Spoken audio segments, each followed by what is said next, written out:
Happy Thursday. I think I can say that. It's been kind of a great week. We had cool weather come in a few days ago, and it's a reminder that even though it's going to get warmer, that summer's almost over. Some of you are celebrating, and some of you are mourning. I'm in my new personal spot and doing a different angle so you can see um, what I get to see when I look out. Really, basically, it's the same overlook, but just the next floor up. We've done the wrong way. So I want to ask you a kind of a vague philosophical question and then kind of backfill it. And the question is, can you do both honestly? We like to live in a world where you have to take this dogmatic, extreme position, and even if it comes with some weird attachments that are part of that position, you feel like the only way that you can belong or represent that position is to accept everything that comes attached to it. And it's really unfortunate because we really don't think through what we believe or what's important to us or what we consider truth. We just adopt an entire position. It happens across the board. It happens politically. It happens in the church. It happens on hot button issues. There's no nuance. There's no complexity. There's no, hey, let's have a conversation about what it's looked like to believe both, to wrestle with both honestly. A perfect example of that is the recent passing of Queen Elizabeth a couple weeks ago. And you're seeing these two extreme positions.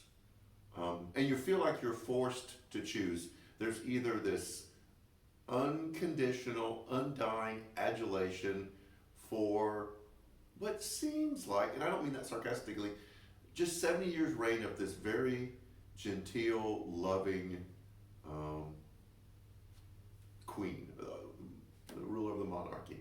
Then you have this other position that is a harsh, accurate condemnation of what the British Empire has done over 150 years in its subjugation of people all over the world.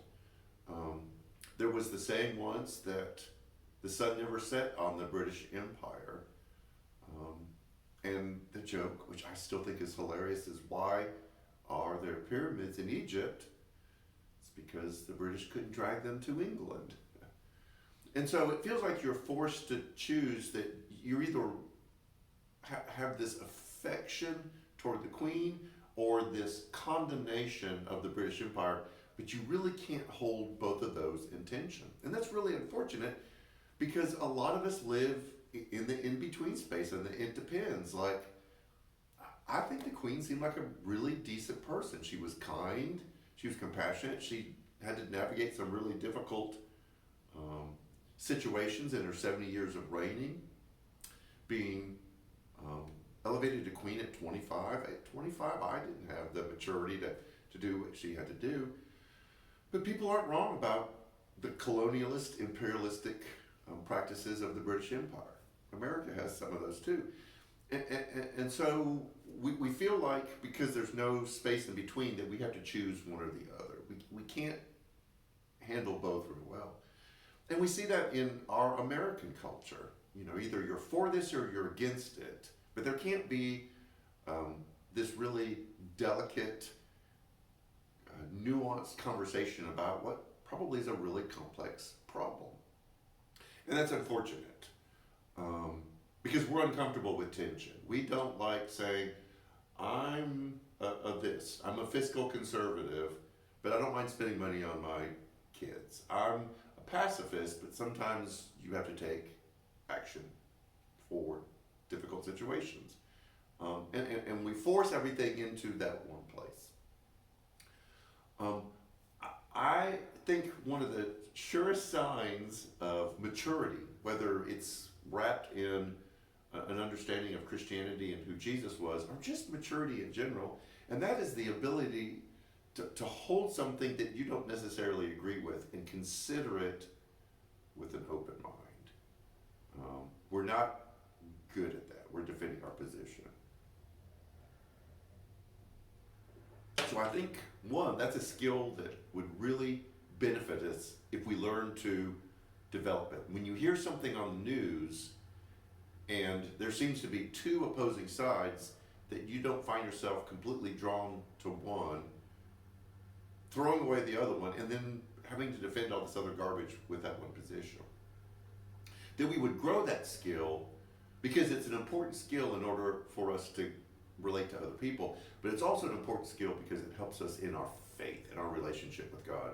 And especially what we're going to talk about this Sunday, and that is, what is Scripture? What is the purpose of Scripture?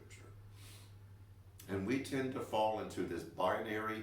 Scripture is all of this, it can only be all of this, and if you don't believe it's this, then you don't honor or value Scripture, or this complete dismantling, deconstructing, there's that word again, of Scripture. And if you believe any of these things about Scripture, then you're not approaching it seriously. And we've got to learn to develop this ability to say, hey, there are some things in Scripture that are timeless, eternal truths. And we hold them that. And then we have to look at Scripture and say, there are some things in Scripture that are recording of people's understanding of God, of how God worked, that are very culturally embedded. And that's scary for us to say that because we fear the slippery slope. Well, if we say this may not necessarily be a timeless truth, but it's a cultural truth in Scripture, then the whole thing will fall apart. That is a tool that people on the extreme use to defend things that they can't logically defend. Well, if you don't believe that, then it's all going to fall apart. And it doesn't allow people to have the freedom and the ability to be wise and to really consider all of it. So we're going to talk about Scripture this Sunday. I'm not going to bombard you with all of just the nerdy stuff that I have the past 2 Sundays. We're going to look at how can we do both. How we can say, hey, in Scripture, there's some things that I just know and believe to be true because of my experience of God that are true all the time. And there's some things that don't have to be historically true or don't have to be verbatim word for word for all of Scripture to hold together. That I can hold both positions at the same time. I can believe in both without it falling apart. That is where I would like us to move to. And what that does is create space for people who have different positions than we do to go, well, that's interesting. I have this view of Scripture. And someone will say, well, I have this understanding.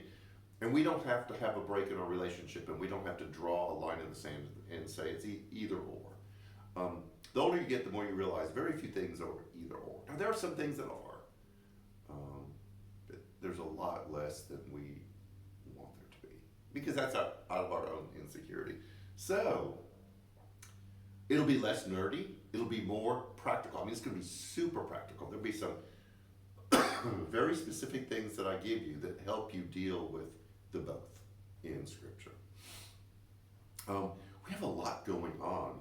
We just made a visit a couple days ago to start another opportunity for us to get really involved in an important ministry in the community. We've got Exceptional Way, we've adopted the Burwell School, and now here's another opportunity that we'll reveal to you a little bit more about how you can get involved in as we kind of flesh it out. We want New Community Church to continue to be a force in the community that really does good, because that's what we're supposed to be about. So, I rambled on long enough.